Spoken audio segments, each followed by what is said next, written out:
So hi all, and hi Dr. Jess.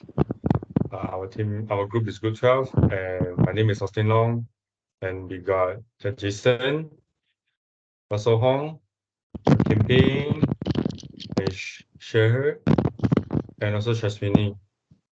So because of Sherry Ali is not here, so we have no choice. So we're gonna start the present now. For the introduction, today we no longer associate a woman with convenience role, conventional roles such as stay-at-home mothers. In the past, we used to define motherhood as a lifetime commitment to raising children and managing the family by oneself. Everything was different after the global battle for the freedom we enjoy now. Women now play a crucial role in the economy, demonstrating their ability to compete on the employment market. However, other people think mothers should stay at home to care for their kids, being a working mother, then certain benefit and drawback. Working women benefit in a variety of ways from their living situation, even though they are unable to care for their children full time.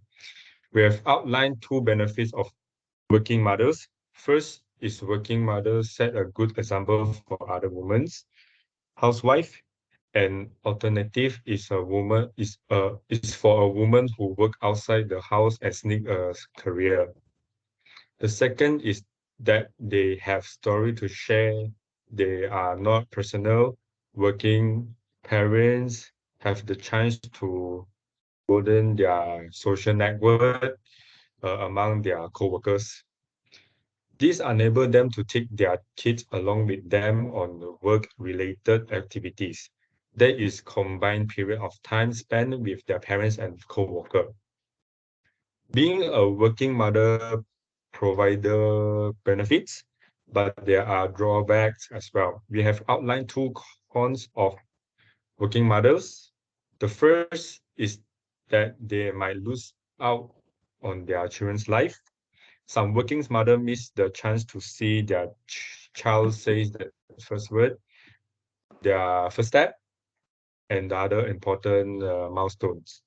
As a result, it is a disadvantage for a working mother taking care of her family. The second con is that the working mothers might spend less time with their families. They occasionally miss families gathering because of their hectic schedule. Additionally, some working mothers spend most of their time focusing on their employment, which may mean that they are pay less attention to family issues. For the summary of the case study,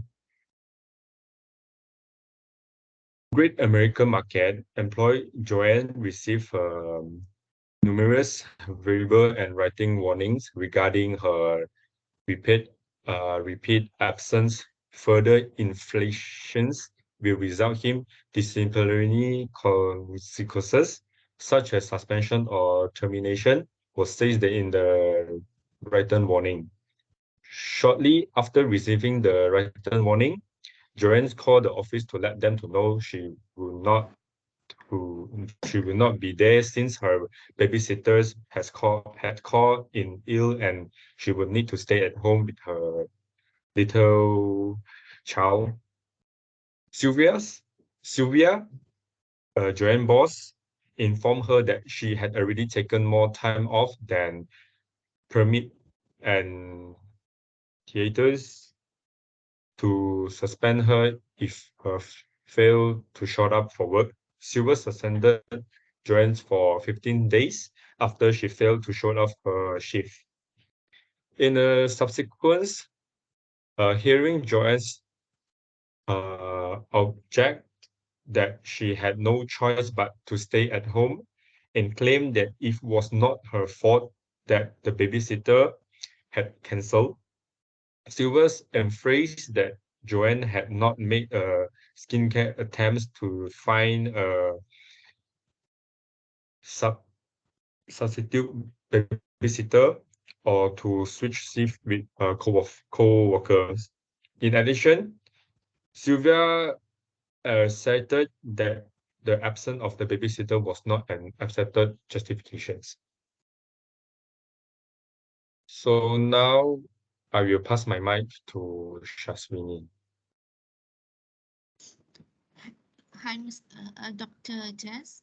My name is Sashwini, and today I'm going to present the problem identification. The, the first question for the case study assignment was the suspension fair. Indeed, I believe the suspension was reasonable.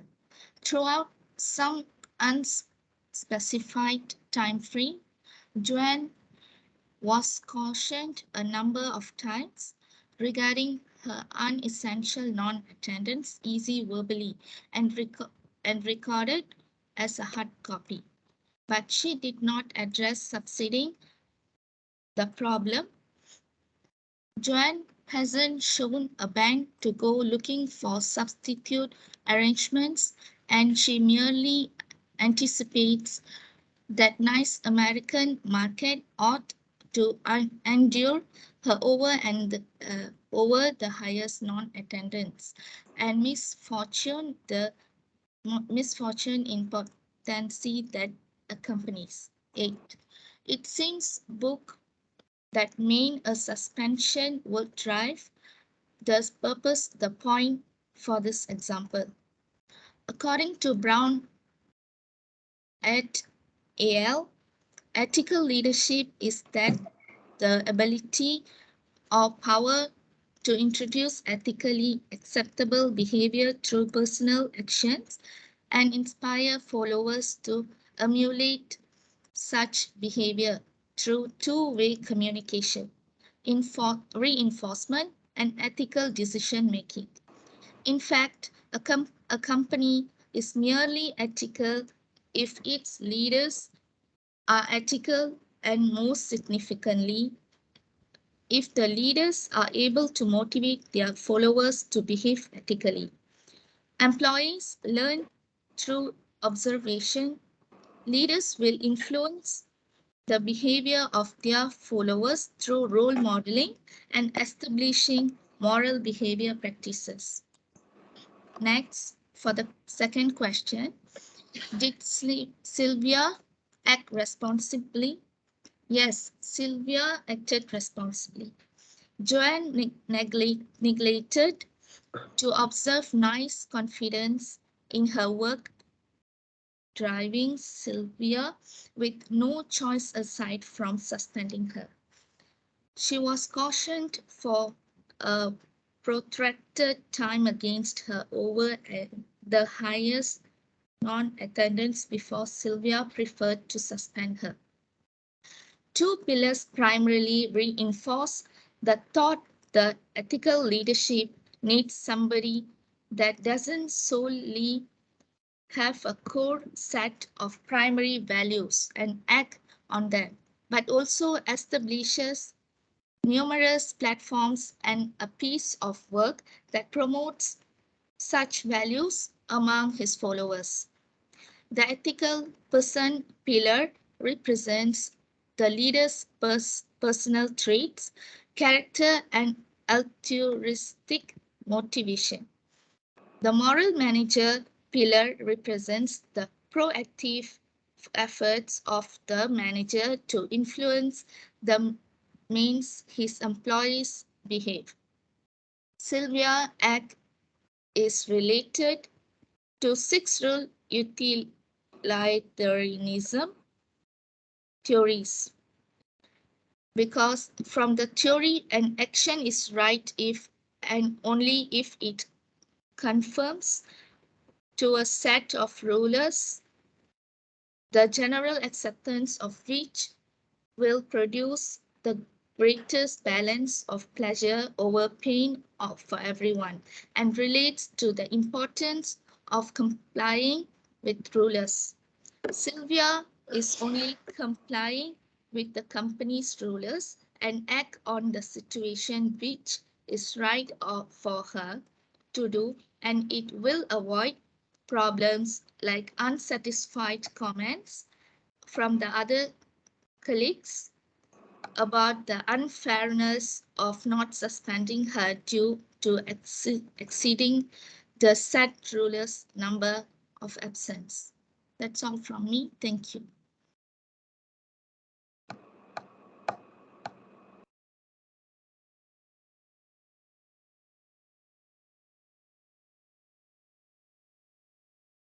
So I'm going to talk about, should Joe be fired? No, I believe Joe should receive a further 15-day suspension because she didn't intend to keep taking time off and go to home to take care for her child because no one else in her home to take care of her child, because it would be risky to leave a child at home alone without a caregiver. Joe should work with the nannies to find a solution rather than firing her, because doing so would be unfair and irresponsible to her. Joe can take the advantage of the brief 15-day suspension to come to the arrangement that is good for her child. Since everyone will be having a hard time, Joe can collaborate with other nannies to create a schedule when regular nannies really can't make it. When they enter, they can step in and think about a regular or find a nearby daycare center for them to help her take care of her child. And she can also work with the peace of mind. So it is a win-win situation. Not only that, I believe that if firing her is the answer, then everyone will lose their job. Instead, we should be considering how to assist her in resolving the issue so that she can resume her regular schedule as soon as possible. If we don't, she will be difficult to deal with and will eventually find herself, leaving us with a little choice but not deal with her on our own.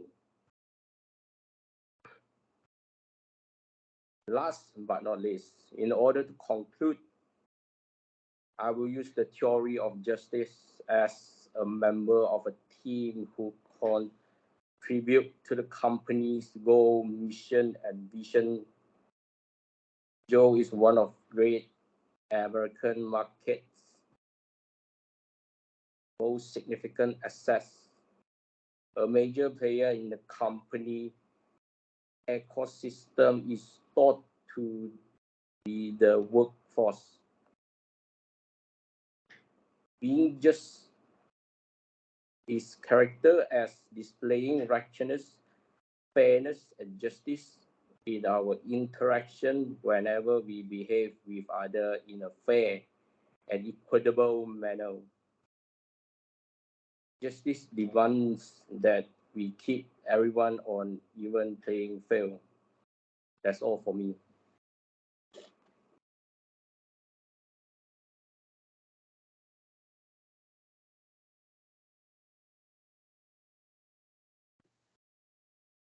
So for the question 4, it's about the should the babysitter be fired? No, because Joanna was suspended on her result of excessive of non-attendance and ignoring the warning given by her supervisor last time.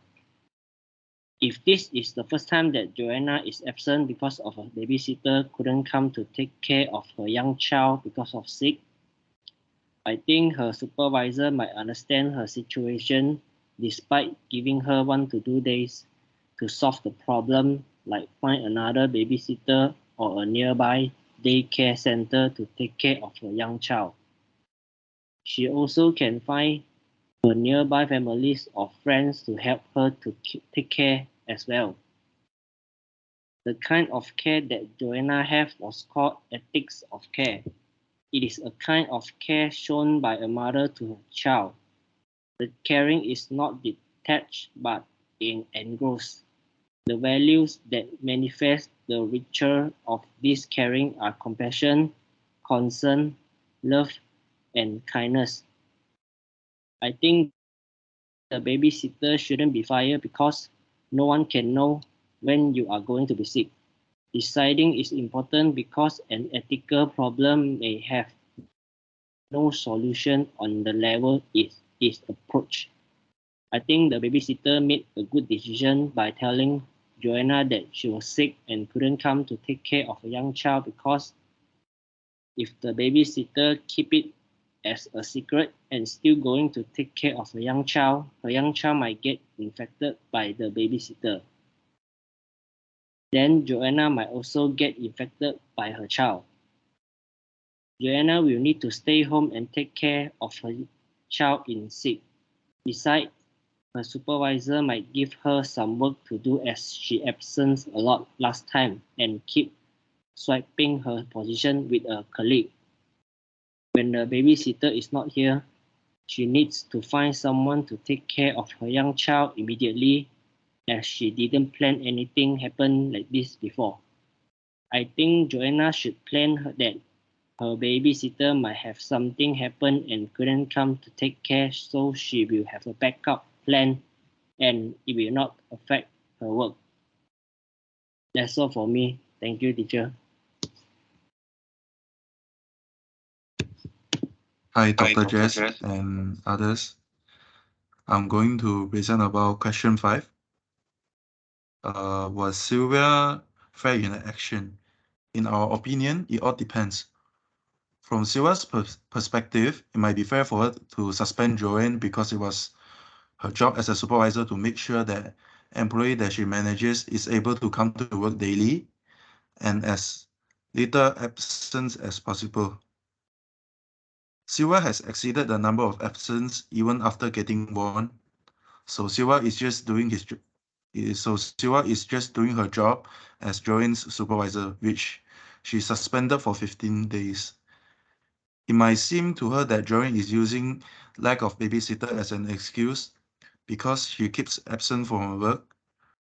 From a working supervisor's perspective, it might be normal because maybe to her, most employees nowadays is keeping work with fake excuses, and by suspending her, Sylvia will think that this will let her learn from her behavior of being absent. But on the other side, Joanne is a mother with a child, and she needs to take care of her child. Or if not, there will be no problem if a child doesn't have anyone to take care of. Joanne and his husband can take turns to take care of their child by taking days off. So even if Joanne gets the warning notice, she still needs to stay home to take care of her child because it's a mother's responsibility. To take care of the child with no guardian or caretaker, it might not seem fair to Joanne because she is a mother with a child, which she needs to take responsibility for. So she thinks that she had no other choice when her babysitter cancelled the job of taking care of her child, but to stay home taking care of the child. With the utilitarian theory, the rule utilitarianism is related to Sylvia's actions. Sylvia is only complying with the company's rules, and she acts of suspending Joanne for exceeding the allowed number of absence. Her colleague might question her or be unsatisfied with the action of not suspending her due to Joanne's not complying with the rules. That's it for my part. So for relation or solutions,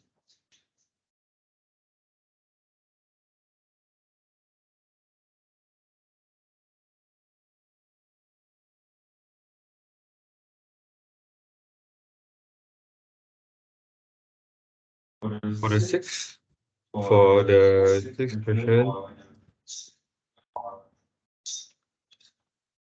Okay, so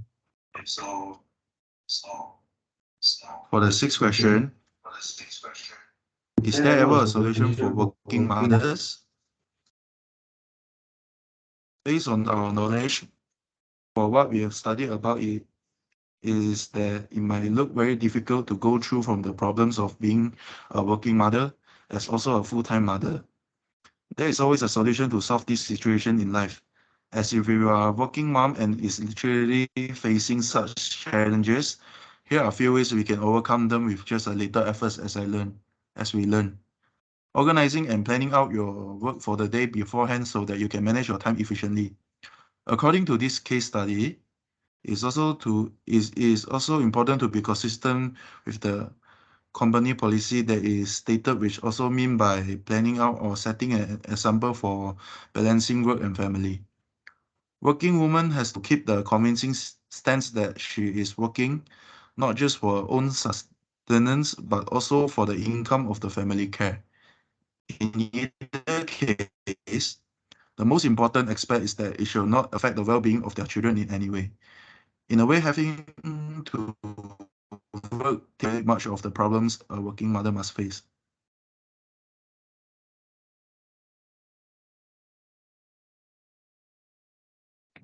So for the last questions, should working father take turns staying home? Yes, the father should have responsibility on his own child's well because it's not only the mother's child, it's also the child of the father. People should have some time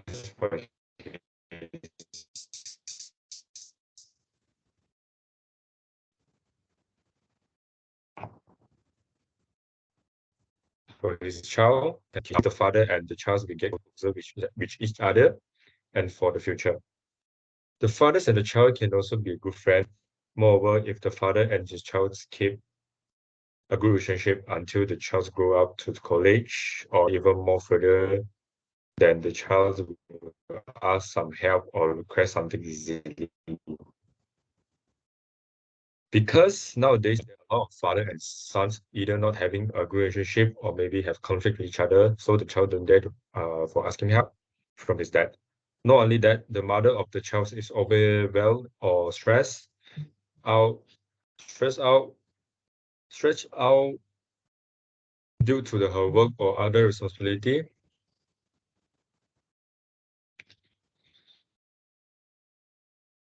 But for father should also balance out his time for her child and his families too. So it can release some of the burden of the mother. Not only that, if the fathers do the same with the attitude, then the family might grow. So thank you. In conclusion, Civil Act is related to six-rule utilitarianism theories because from the theory, an action is right if and only if it converts to set a rule of the general acceptance of which will produce the greatest balance of pleasure over pain for everyone, and relates to importance of complying with rules. Silver is only complying with the company's rules and act on the situation which is right for her to do, and it will avoid problems and unsatisfied comments from other colleagues about the unfairness of not suspending her due to level of absence. Join can take advantage of pre-15-day suspension to come to an agreement that is good for a child. If this is the first time that Joanne is absent because a babysitter could not come to take care of a young child because of sickness, I think her supervisor might understand her situation, despite giving 1 to 2 days to solve the problems, like find another babysitter or a nearby daycare center to take care of a young child. The kind of care that Joanne have was called ethics of care. It is a kind of care shown by a mother to her child.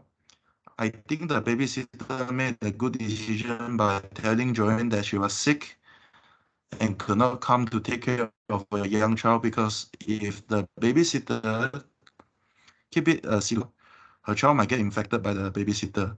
But on the other side, Joanne is a mother with a child and she needs to take care of a child. From the case study, it seems like Joanne and his husband have divorced for now, or if not, there will be no problem if a child does not have anyone to take care of. So even if Joanne gets the warning notice, she still needs to stay home to take care of her child because it's a mother's responsibility to take care of the child with no guardian or caretaker. Working woman has to keep the convincing stance that she is working, not just for her own sustenance, but also for the income of the family care. Thank you.